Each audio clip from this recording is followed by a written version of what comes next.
Si è tenuto ieri pomeriggio un primo tavolo per il progetto con cui si vuol portare la ZSC, Zona Speciale di Conservazione Tegnue di Chioggia, verso la tentative list UNESCO.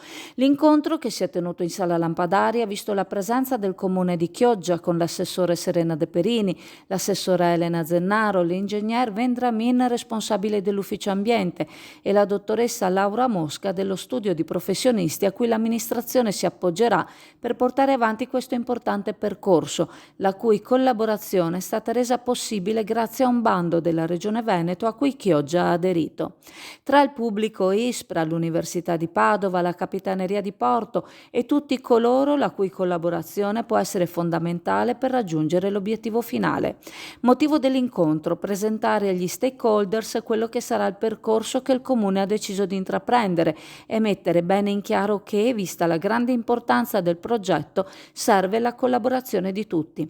Si tratta di un obiettivo straordinario che, nel caso in cui si riuscisse a ottenere il riconoscimento patrimonio mondiale materiale o naturalistico per un sito come le Tegnue, si tratterebbe di un caso senza precedenti.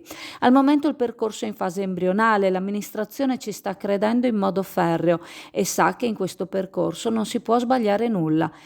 A sua volta è un percorso trasversale per portare avanti il quale bisogna lavorare in sinergia tra pubblico e privato, ed è un percorso inclusivo in cui il contributo di ognuno sarà fondamentale. Le Tegnue di Chioggia sono già un patrimonio identitario e il percorso che si dovrà intraprendere, ora preliminare alla candidatura, non sarà certo immediato, ma i requisiti il Comune è certo che ci siano e sta intraprendendo questa strada con molto malcelato ottimismo. Il lavoro iniziale parte dal lavoro fatto dall'Associazione Le Tegnue e da Piero Mescalchin in tutti questi anni, un lavoro essenziale, una base di partenza fondamentale che deve essere solamente riorganizzato con massimo rigore. Ci saranno 3 incontri, domani 7 maggio, il 17 e il 28 maggio, in concomitanza con il Festival dello Sviluppo Sostenibile, che vede eventi in tutta Italia.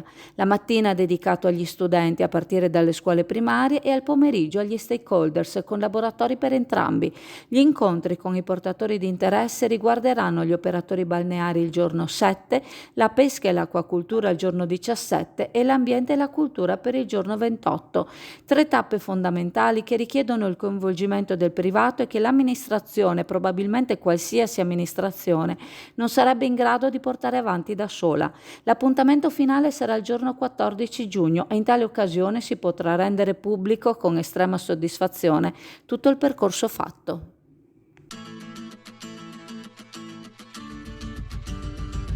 Aragoste, astici, granseole, granchi porri e tanto altro trovi alla CAM, per il gran gourmet, per il ristorante e per la cucina casalinga. La pescheria CAM propone pescato fresco tutti i giorni e specialità che altrove non trovi. Ottimi prodotti, ottimo servizio e la comodità del parcheggio a un passo. CAM, da oltre 50 anni all'Isola Saloni a Chioggia.